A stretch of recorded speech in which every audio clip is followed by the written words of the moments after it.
සත්ව හිංසනය සම්බන්ධයෙන් අද ලංකාව තුළ විශාල කතිකාවතක් නිර්මාණය වෙලා තියෙනවා. විශේෂයෙන්ම පහුගිය කාලේ දැක්කා අලින්ගේ විශාල සංහාරයක් සිදු වෙනවා. ඒ වගේම අනිකුත් සත්වන්ගේ ඔවුන්ට තමන්ගේ ජීවත් වීමේ අයිතිය උදුරා ගැනීම සඳහා මේ ලෝකයේ ජීවත් වෙන දියුණුම සත්ව කොට්ටාසය වෙච්ච අපේ මනුස්ස වර්ගයා විවිධ තාඩන පීඩන හිංසාවන් සිදු කරන යුගයක තමයි අපි මේ ගත කරන්නේ. ඒ නිසා අපි විශේෂයෙන්ම මේ වෙලාවේ අපි රටේ මහජනතාවගෙන් විශේෂයෙන්ම ඉල්ලා හිටින්නට ඕනේ.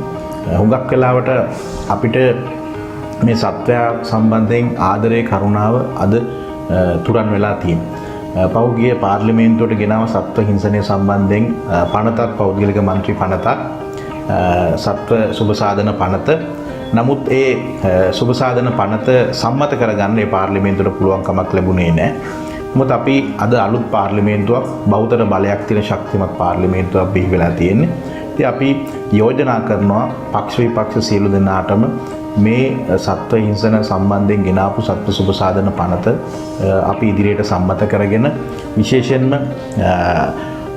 වනයේ ජීවත් වෙන සත්වයා සම්බන්ධයෙන් වගේම අපේ ගෘහස්ථව ජීවත් වෙන සතුන් සම්බන්ධයෙන්ුත් ඇති වෙලා තියෙන පීඩාවන් වලට ඔවුන්ට හිංසනය ඇතිවීම ආදී කාරණාවලට විසඳුමක් විදියට මේ පනත අපි සම්මත කරගමු කියන යෝජනාව මේ වෙලාවේ කරනවා. මම හිතන්නේ අදටත් තියෙනවා යල්පැන ගියපු නීති ගෝඝාතන පනත, ඒ වගේම සත්ව හිංසා ආඥා පනත, ඒ වගේම සත්ව ආඥා පනත මේ විදිහට ආඥා පනත් ගණනාවක් තියෙනවා අපේ රටේ සම්මත වෙලා. නමුත් ඒවා 1800 ගණන් වල 1900 ගණන් වල ආරම්භයේ සම්මත වෙච්ච පනත් ඒවා යාවත් කාලින වෙලා නැහැ. සමහර වෙලාවට සතෙක් ඝාතනය කරපුවාම ඒකේ අධිකරණයකට ගියාම ඒකෙන් ලැබෙන්නේ දඩේ රුපියල් 100ක් වගේ මුදලක්. ඒ නිසා මේ පනත් යාවත් කාලින කරලා අදට ගැලපෙන විදියට මේ සතුන්ට හිංසා පීඩා කරන උදවිය සම්බන්ධයෙන් නීති සම්මත කිරීම වහ කළ යුතු දෙයක් වෙනවා. අලින් සහ සුනකින් ඝාතනය වීම පහුගිය කාලේ පුරාම වැඩි වෙලා තියෙනවා. ඉතින් මේ පිළිබඳව විශේෂයෙන්ම මේ අපේ රටේ ජනතාව හිතන්න ඕනේ කාලයක් ඇවිල්ලා තියෙන නිසා අපි සියලු දෙනාටම ආරාධනා කරනවා සතුන්ට ආදරය කරන්න පටන් ගමු.